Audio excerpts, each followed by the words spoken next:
ಹರೇ ಶ್ರೀನಿವಾಸ. ಶ್ರೀ ವ್ಯಾಸತೀರ್ಥ ಶ್ರೀಚರಕೃತ ಶ್ರೀಕೃಷ್ಣ ಪಾರಿಜಾತ.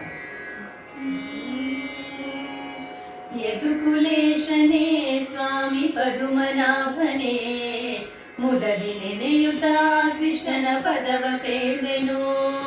ದ್ವಾರಾವತಿಯಲ್ಲಿ 16,108 ಸ್ತ್ರೀಯರು ಆಡುತ್ತಿದ್ದರು. ಸುಜನರೆಲ್ಲರೂ ಕೃಷ್ಣನು ಅಜನಪಿತನೆಂದು ಭಜನೆ ಮಾಡ್ಬರು ಅಲ್ಲಿ ತ್ರಿಜಗವಂದ್ಯರು. ಬಂದ ವಿಪ್ರನ ಹಸೆಗೆ ತಂದು ಹಾಸಿದ, ವಂದನೆ ಮಾಡಿದ ಸುಖವೆಂದು ಹೇಳಿದ. ಅಷ್ಟು ಲೋಕದಿ ಬಹಳ ಶ್ರೇಷ್ಠ ಮುನಿವರ, ಕೃಷ್ಣರಾಯಗ ಹೂ ಕೊಟ್ಟ ನಾರದ. ನಾರಿ ರುಕ್ಮಿಣಿ ಹೀಗೆ ಬಾರೆ ಎನ್ನುತ್ತಲೀ, ನಾರಿ ತುರುಬಿಗೆ ಪಾರಿಜಾತ ಮುಡಿಸಿದ. ಯೋಗಿ ನಾರದ ಹೋಗಿ ಸತ್ಯಭಾಮೆಗೆ, ಬೇಗ ಸುದ್ದಿಯ ಅಲ್ಲಿ ಹೋಗಿ ಹೇಳಿದ. ಕೇಳಿದಾಕ್ಷಣ ಭಾಮೆ ಕೇಳಿ ಮನದಲ್ಲಿ, ತಾಳಲಾರದೆ ಮನದಿ ಘೋರ ತಾಪವ. ಕೇಳಿ ಕಂಕಣ ವಂಕಿ ತೋಳ ಬಾಪುರಿ, ನೀಲದುಂಗುರ ಕಾಲಗೆಚ್ಚೆ ಒಗೆದಳು. ಮುದ್ದು ಮಂಚದಿ ತಟ್ಟನೆದ್ದು ಕುಳಿತಳು, ಬೆಚ್ಚಿ ಬಿದ್ದಳು ಆಕೆ ಪದ್ಮಾವತಿಯಳು. ವಜ್ರಜೋಲೆಯ ಗುಜರಿ ಪೈಷಣ ಹೆಜ್ಜೆ ಹೆಜ್ಜೆಗೆ ತೆಗೆದು ಒಗೆದಳು.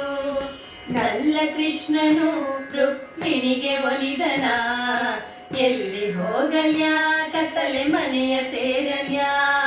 ಮೇರು ಪರ್ವತ ಹತ್ತಿ ಹಾರಿ ಬೀಳಲ್ಯ, ಯಾರಿಗೇಳಲಿ ಮನದ ಘೋರ ತಾಪವ. ನಲ್ಲ ಕೃಷ್ಣನು ರುಕ್ಮಿಣಿಗೆಲ್ಲೆ ಒಲಿದನ, ಎಲ್ಲಿ ಹೋಗಲ್ಯ ಕಾಳಿ ಮಡುವ ಸೇರಲ್ಯ. ಒಡನೆ ಕೃಷ್ಣನು ಗರುಡನೇರಿದ, ಗರುಡನೇರಿ ಸ್ವಾಮಿ ಭಾಮೆ ಮನೆಗೆ ಬಂದನು.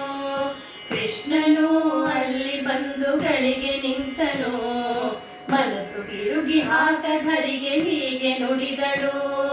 ಹಿರಿಯ ಸವತಿಗೆ ಇನ್ನೇನು ಮಾಡಿದೆ, ಹಿರಿಯ ನೆನುತಲಿ ಬರೀ ಕಪಟ ನಾಡುವಿ. ಒಂದು ಹೂವಿಗೆ ನೀನು ಇಂದು ಮುನಿದರೆ, ಇಂದ್ರಲೋಕದ ಹೂ ತಂದು ಕೊಡುವೆನು. ಅಂದ ಮಾತಿಗೆ ಆನಂದದಿಂದಲೇ ಬಂದು ಭಾಮೆ ಕೃಷ್ಣನ ಮುಂದೆ ಕುಳಿತಳು. ತೆಗೆದು ಪದಕವ ಕೃಷ್ಣ ಕೊರಳಿಗಾಕಿದ, ಕುರುಬು ಕಟ್ಟಿದ ಕಂಠೆರವನೊತ್ತಿದ. ಚೆಲುವೆ ಇಂದ್ರನ ಬಾಣ ಸುರರು ಮೈದುನ, ಸುರರು ಗೆದ್ದರು ಆ ಮರವ ತಂದರು. ಪಾರಿಜಾತದ ಪದವ ಹೇಳಿ ಕೇಳಿದವರಿಗೆ ಘೋರ ಪಾಪವ ಕೃಷ್ಣ ದೂರ ಮಾಡುವ.